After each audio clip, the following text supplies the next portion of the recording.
कैसे हैं आप सब। वेलकम है आप सबका साधना रियल ब्लॉग चैनल में। आई होप फ्रेंड्स आप सब अच्छे होंगे। रात से ब्लॉग स्टार्ट हो रहा है, बज रहे हैं 8। कितनी अच्छी सजावट है।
देखिए माता रानी के जयकारे लग गए, आरती हो गई है। वहाँ से आई तो घर बच्चे फरमाइश लेके बैठे थे, बोले थे मम्मी मुझे मैगी खाना है, हर्ष बोल रहा था मुझे चाउमीन खाना है, तो दोनों के लिए जल्दी जल्दी मैंने बनाया है।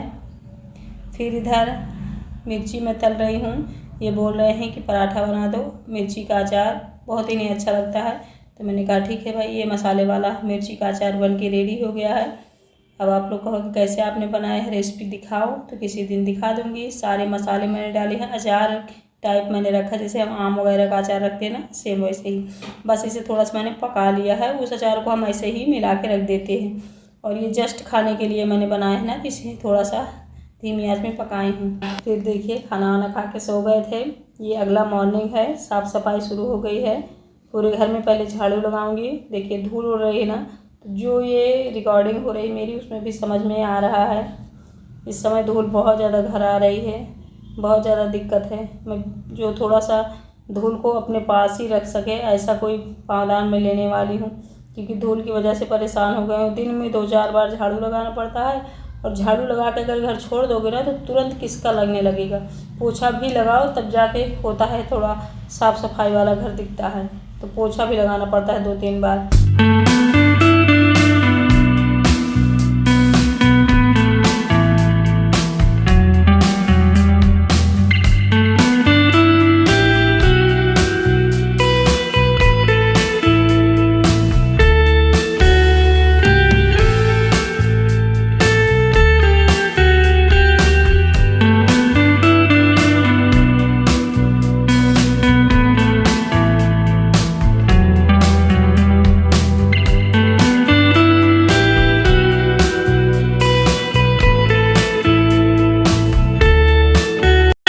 घर दिखाने के लिए फ्रेंड्स बहुत मेहनत करनी पड़ती। सबसे ज़्यादा जो मुझे काम पड़ता है साफ़ सफाई वाला ही। पूरे घर में झाड़ू पोछा लगाते लगाते थक जाती हूँ। वैसे तो मैं कहती हूँ बहुत छोटा मेरा घर है, बट साफ़ करते वक्त मुझे लगता है बड़ा हो गया दिन रात साफ़ करना पड़ता है, दिन भर में 2 से 3 बार।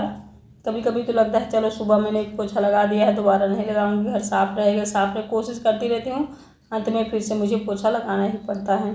और गेंदे के पेड़ तो उगाए हैं पौधे, लेकिन न इसमें एक कली लग रही है, न फूल उग रहा है। सोच रही उखाड़ूं कि ना उखाड़ूं। हरे पेड़ उखाड़ने में थोड़ी सी मुझे दिक्कत होती है, मैं नहीं उखाड़ा करती हूँ।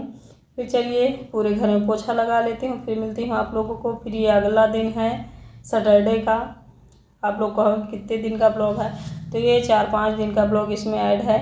पानी भर रही हूँ, कपड़े कुछ धुल के मैंने डाल दिया है। मायके से आते ही इस तरह के कामों में लग गई। खुशी को चोट भी लगी थी बहुत ज़्यादा, और चोट की वजह से वो बहुत ज़्यादा दर्द में रो रही थी। वो अपनी बड़ी मम्मी के घर में है, वहीं मेरे जेठ जी डॉक्टर हैं, तो वहाँ दवा वगैरह उसकी हो रही है, इसलिए उसे मैंने घर नहीं बुलाया है। यहाँ से बार बार जाना आना पड़ता उसको। वही डॉक्टर हैं, वहीं उसकी बड़ी मम्मी है, बड़ी मम्मी उसे बहुत प्यार करती हैं, इसीलिए थोड़ी भी दिक्कत होती है उसे तो बड़ी मम्मी को याद करती है। मैंने कहा ठीक है भाई वहीं जाओ, थोड़ा आराम हो जाएगा, तो चलिए आना। पास में ही रहती हैं, इतनी दूर नहीं है, जहाँ मैं रहती हूँ वहीं रहती हैं, लेकिन हाँ मोहल्ले का अंतर है बस। इतने सारे कपड़े धुली हूँ, एक एक हटा के अंदर रखना है। कहीं जाओ ना फ्रेंड्स, वहाँ से आने के बाद इतनी सफाई करनी पड़ती है कि मत पूछो। यहाँ देखिए वो कपड़े मैंने सारे हटा दिए हैं जो सूख गए थे। फिर अपनी साड़ी वगैरह भी धुल के डालना है। और मायके से आई तो करने का कुछ मन नहीं था। एक तो वैसे भी आने जाने में थक होते हैं, हम सभी लोग थक जाते हैं, और फिर ऊपर से खुशी की चोट, तो मानसिक रूप से भी थक गई थी, डर सी गई थी ना। इसलिए अब मैंने सोच रखा है कि अब कहीं भी मायके कभी भी जाऊंगी तो हस्बैंड को कहूँगी अपने बच्चों को लेके आप आना, मैं अपना अकेली जा रही हूँ। मुझे डर लग गई एकदम से, मन मतलब एकदम घबरा रहा था 2-3 दिन से। अब थोड़ा आराम से हो गया है तो अब दिक्कत नहीं है वैसे, लेकिन अभी भी डरी हुई हूँ कि बच्चों को लेके कैसे अब कभी जाऊँगी, मन नहीं हो रहा। थोड़ी अगर ज़्यादा चोटें आ जाती तो मैं क्या करती, कुछ ना कर पाती, इसलिए मन से थोड़ा डर गई हूँ। इतने कपड़े हैं, इन्हें मैंने सर्फ एक्सेल में भिगोया, फिर पछाड़ी धुली, अब फैला रही हूँ। सारे कपड़े डाल दूँगी, फिर बच्चों के ड्रेस बस बचेंगे, संडे के दिन ड्रेस धुलूँगी और मंडे से बच्चे स्कूल जाएंगे। खुशी को भी स्कूल भेज दूँगी, बाइक से चली जाएगी पापा के साथ, आते समय वो ले आएंगे उसको। फिर चलिए फिर अगला दिन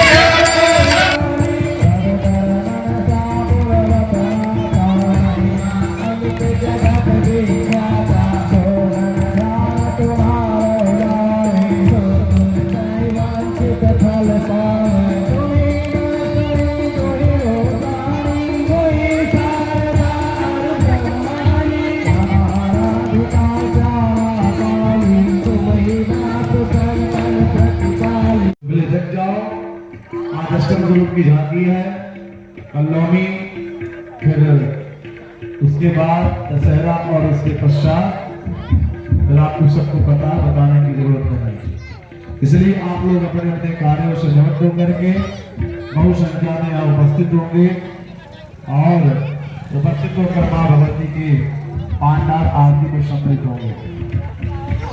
आवश्यक सूचना, नवमी के संदर्भ में लोगों में बड़ा मत है, मतदान पर भेद है।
फिर देखिए ये हमारी जो दुर्गा माँ घर के पास में बैठी, इतनी अच्छी सजावट है यहाँ की। मैं सोच रही थी आप लोगों को भी दिखा दूँ। 9 दिन पूरे हो गए हैं माता रानी के, दशहरा भी इसी में, दशहरे का ब्लॉग भी रहेगा फ्रेंड्स। सब मिला जुला के मैंने सोचा एक ब्लॉग डाल दूँ। फिर उसके बाद फिर डेली रूटीन घर का तो रहता ही है। यहाँ आरती होने की तैयारी हो रही है। ये देखिए माता रानी कितनी खूबसूरत लग रही हैं, बहुत ही सुंदर। अमृत की बरसे बदरिया, अम्बे रानी की दुअरिया, है ना। फिर देखिए दशहरा वाला दिन ये आ गया है और मैं मेला घूमने आई थी बच्चों को लेके। ये शिवा बोल रहा है मम्मी मुझे उस वाले में भी खेलना है और जंपिंग जपांग वाले में भी उछलना है। मैंने कहा भाई एक चुन लो, चाहे इसमें चाहे उसमें।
चलिए मेला घूम के मैं वापस होने लगी हूँ। एक चाट मैंने खाया है, एक चाउमीन, शिव ने झूला वूला झूला है और चाउमीन, समोसा, छोला, चाट, आइसक्रीम, ये सारी चीज़ें खाया है उसने। तो हम सब खा चुके हैं, अब जा रही हूँ घर। चलिए फिर चलती हूँ घर और मिलती हूँ आप लोगों से नई वीडियो में, ठीक है। Bye, thank you.